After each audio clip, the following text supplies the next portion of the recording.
Entonces, en ese sentido, Juan nos habla del amor porque es una de las fuerzas más importantes sobre la felicidad.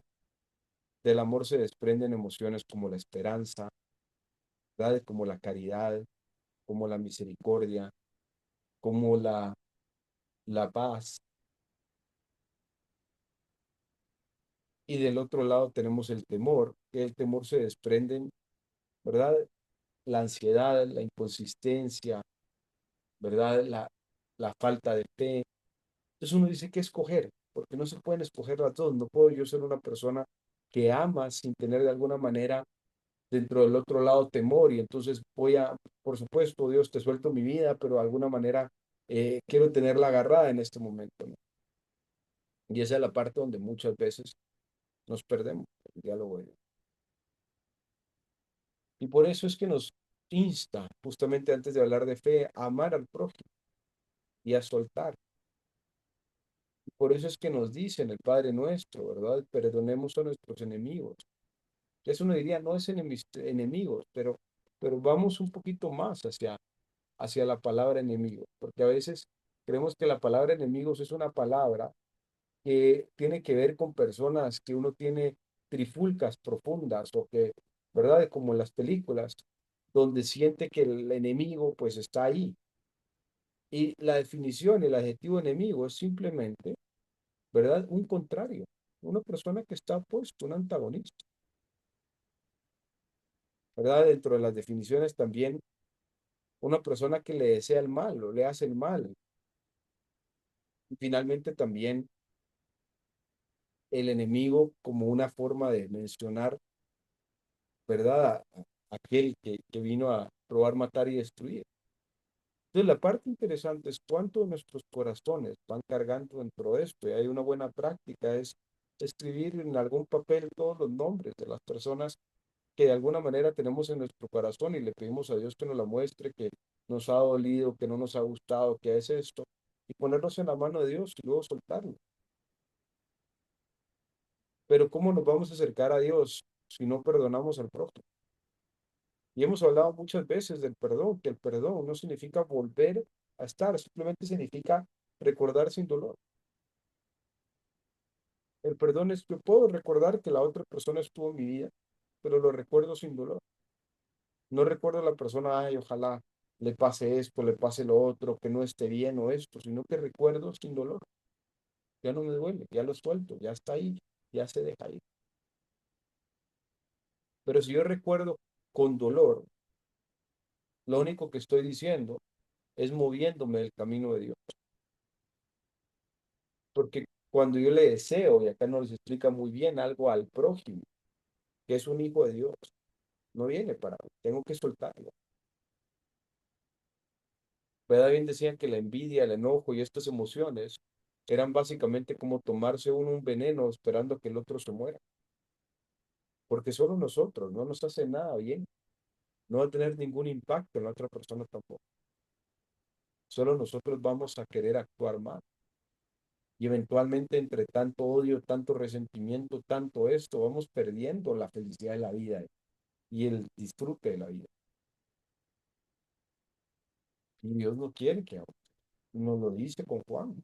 Dice, ese no es el camino, o sea, el camino no es, ¿verdad? Ponerse ahí en la parte y decir, bueno, esto es lo que va a hacer. No, es el camino no es. Por eso nos dice que si amamos a Dios y obedecemos su mandamiento, ¿verdad? Al final se puede vencer la maldad. Y nos lo dice porque todo lo que esto está escrito para los que creemos.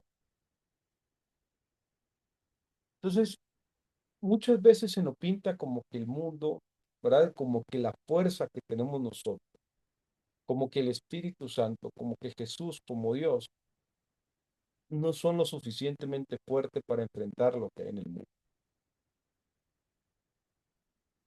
Esa es la misma parte que se nos pintan en todas las películas de miedo, en todas las películas de estos, como no, desesperanza, ¿verdad?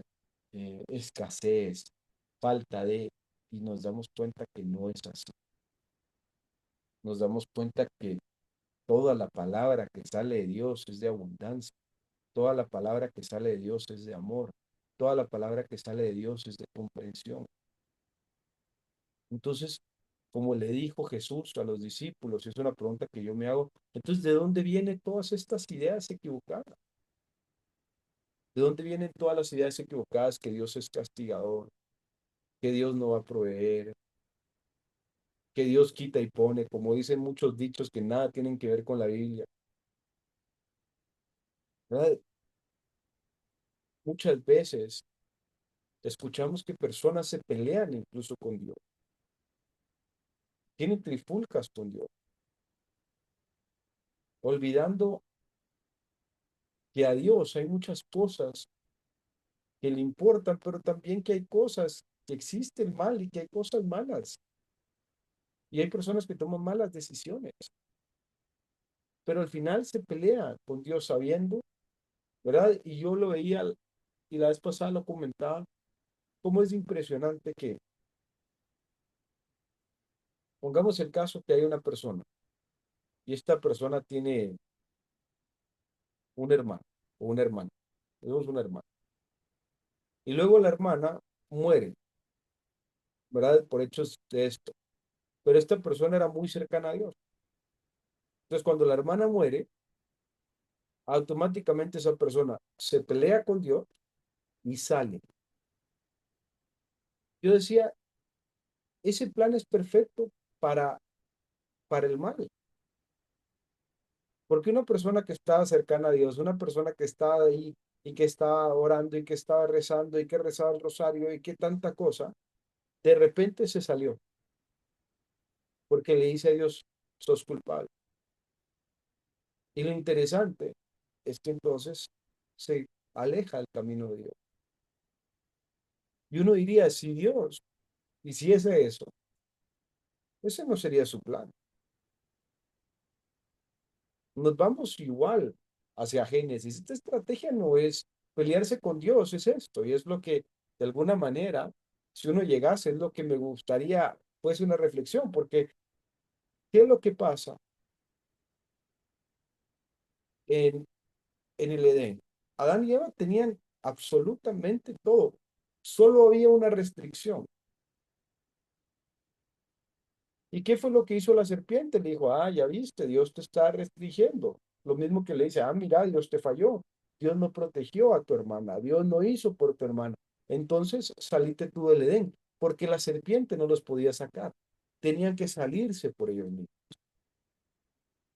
Y esa es la gran definición del libre albedrío, que tú sales de ti mismo por no darte cuenta que a veces el mal opera y pega en lugares duros para que ya no tengas una relación con Dios.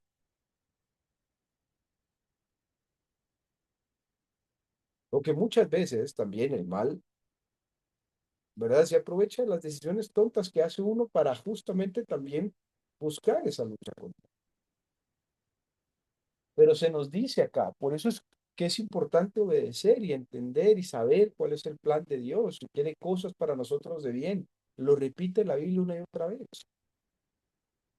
Pero entonces, ¿cómo yo sacrifico el Edén? Y esa es una pregunta importante que hacernos, porque tal vez yo estoy bien, yo estoy en mi familia, estoy las cosas, y sacrifico el Edén preocupándome por el dinero, sacrifico el Edén preocupándome por los próximos 20 años, sacrifico el Edén contándome historias que no son ciertas, sacrifico el Edén teniendo el corazón, ¿verdad?, lleno de resentimientos. Sacrifico el Edén de muchas maneras, porque el punto es, si yo estoy cercano,